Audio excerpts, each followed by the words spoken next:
সুদানে রক্তক্ষয়ী গৃহযুদ্ধ, 1.5 লাখের বেশি মানুষ নিহত, ঘর ছাড়া 1,20,00,000 লাখ। বিশ্বের সবচেয়ে বড় মানবিক সংকট। সুদান নামের আফ্রিকার এই দেশটি গত 2 বছরেরও বেশি সময় ধরে ভয়ঙ্কর গৃহযুদ্ধে পুড়ছে। 2023 সালের এপ্রিল মাসে শুরু হওয়া এই যুদ্ধ এখনো শেষ হয়নি। দেশের সেনাবাহিনী ও শক্তিশালী আধা সামরিক বাহিনী র্যাপিড সাপোর্ট ফোর্সের মধ্যে ক্ষমতা দখল নিয়ে সংঘাত শুরু হয়, যা পরে পুরো দেশের জন্য ভয়াবহ বিপর্যয় হয়ে দাঁড়ায়। যদিও এই যুদ্ধ হঠাৎ করে হয়নি, এর পেছনে আছে বহু বছরের রাজনৈতিক লড়াই। 1989 সালে সামরিক অভ্যুত্থানের মাধ্যমে ওমর আল বশির সুদানের প্রেসিডেন্ট হন এবং প্রায় 30 বছর ধরে দেশ চালান। এই সময় দেশে দুর্নীতি, মানবাধিকার লঙ্ঘন ও নির্যাতন বাড়তে থাকে।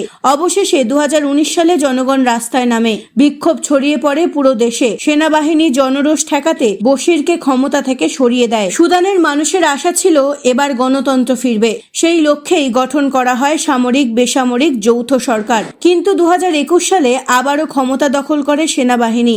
এই অভ্যুত্থানের নেতৃত্বে ছিলেন দেশের সেনা প্রধান জেনারেল আবদেল ফাতাহ আল বুরহান এবং তার ডেপুটি আরএসএফ প্রধান মোহাম্মদ হামদান দাগালো, যিনি হেমেদি নামে পরিচিত।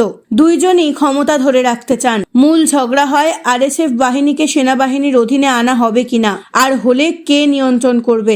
আরএসএফ এর সদস্য প্রায় 1 লাখের মতো, অর্থাৎ তাদের হাতে প্রচুর অস্ত্র ও জনবল।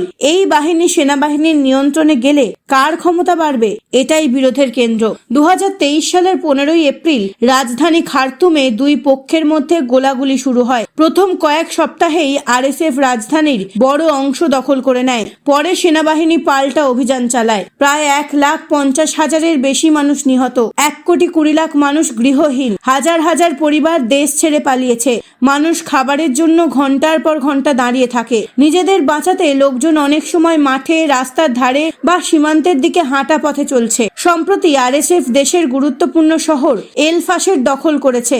শহর দখলের পর সেখানে সাধারণ মানুষের ওপর বিস্তর হামলার খবর ছড়িয়ে পড়েছে। হাসপাতালেও গোলাগুলি হয়েছে বলে আন্তর্জাতিক গণমাধ্যম জানিয়েছে। জাতিসংঘ বলছে, সুদানে যা চলছে এটি এই মুহূর্তে বিশ্বের সবচেয়ে বড় মানবিক সংকট। উন্নত দেশগুলো যেখানে গাজা, ইউক্রেন নিয়ে কথা বলছে, সেখানে সুদানের এই ভয়াবহ ট্র্যাজেডি খুব কমই আন্তর্জাতিক আলোচনায় আসছে। আলোচনা হয়েছে বহুবার, কিন্তু প্রতিবারই ভেঙে গেছে। ফলে সবচেয়ে বড় ক্ষতি হচ্ছে সাধারণ মানুষের, যারা রাজনীতির জন্য নয়, বাঁচার জন্য লড়ছে।